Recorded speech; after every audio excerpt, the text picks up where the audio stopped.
I was walking in a beautiful May morning. Suddenly, I stopped and I had the feeling everything had changed. The wood was beautiful, beautiful green, and I had the feeling that I saw now the wood as it really is. And I had the feeling I would be included by it. I had a feeling of happiness I had never had before. And this gave me the security that if you have open eyes, you may see the world in a different way. I mean, you see it as it really is. Wonderful.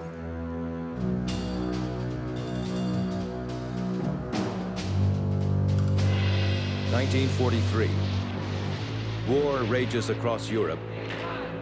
In the neutral confines of Switzerland, chemist Albert Hoffman is hard at work at the Sandoz Pharmaceutical Company's Basel laboratory. While searching for a cure for migraine headaches, Hoffman accidentally ingests a minute amount of an experimental substance that would change both his life and the world, LSD-25. Many would come to view it as a spiritual antidote to the atom bomb.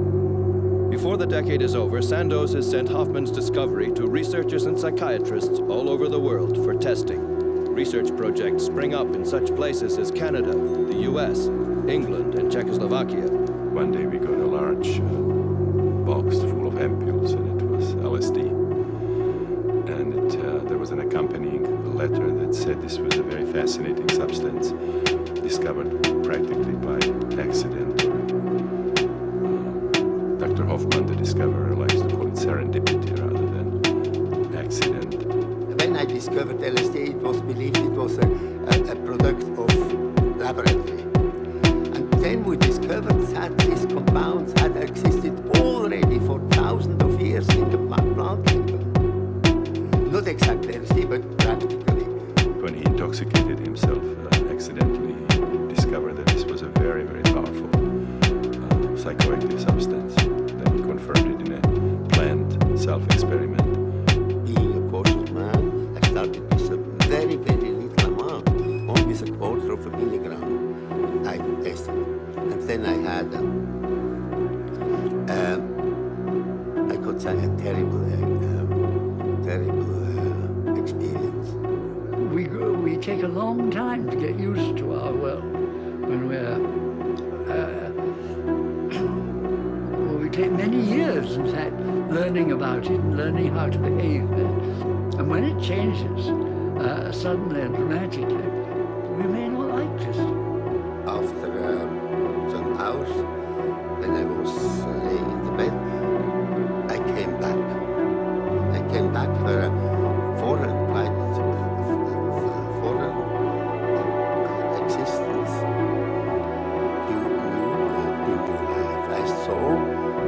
Certainly, I realized how wonderful, how precious I felt a newborn, and even the next day when I went in the garden, the world was new.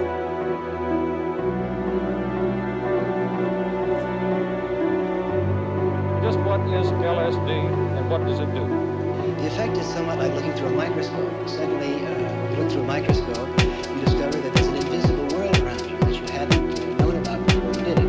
The same thing is true with psychedelic drugs. You're aware of processes that are going on inside your own brain.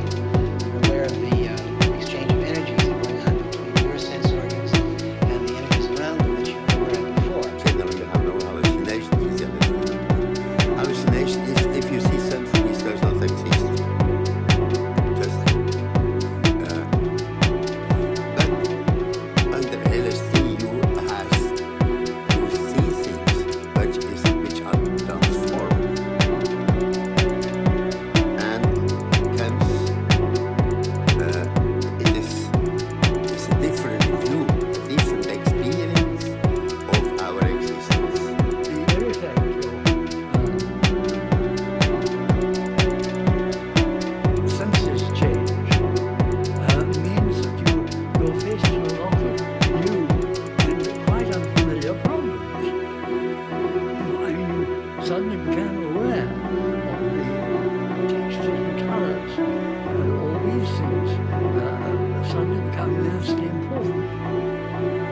myself, these experiences have been most strange, most awesome, and in their own way, amongst the most beautiful in my life.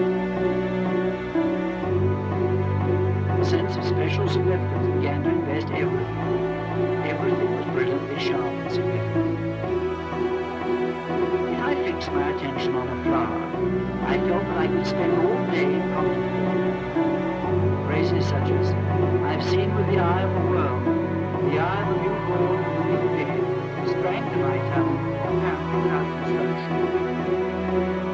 The name of the chair was invested with a cheeriness no chair had ever been before. One begins to see significance in things you didn't see before.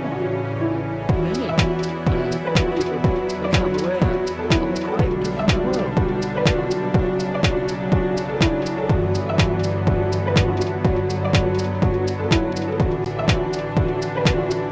Saskatchewan is a very large place, and it is a lot of it's empty. I spent many years in Saskatchewan when I was a child, and ambivalent way, very fond. I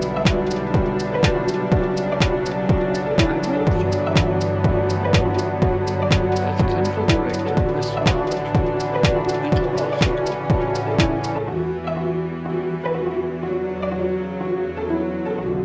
I enjoyed those days in Saskatchewan.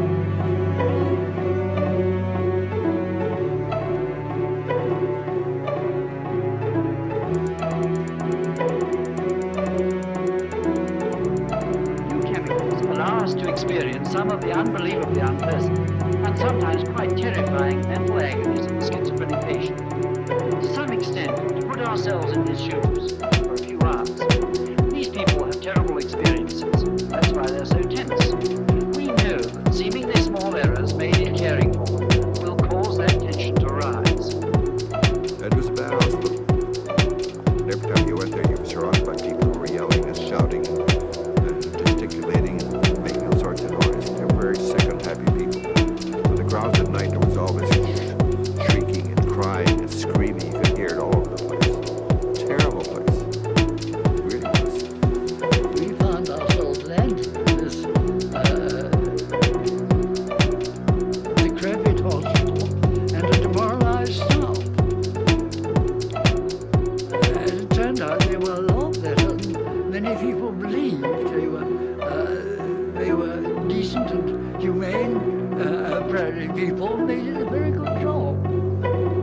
Dr. Abraham Hoffman, biochemist and psychiatrist, heads our research team at the University Hospital in Saskatoon. Abe and I met because of my interest, became his interest in schizophrenia. He was an admirable chap to work with. He's a prairie born, and the other very important point was there were a lot of things that he was tremendously helpful to me because my old predecessor would say that he said, you don't understand the Canadians of the prairies. By having got Abe as a reference point, I was able to prove many astounding refutations of this. And you could produce them on the hoof, as it were. I've always given Humphrey credit for the immense contribution he made. He was the single most important catalyst. Had he not come to Saskatchewan when he did, I doubt I would have gone into this field at all. And my guess is that I would have become a straightforward, standard, conservative, orthodox psychiatrist.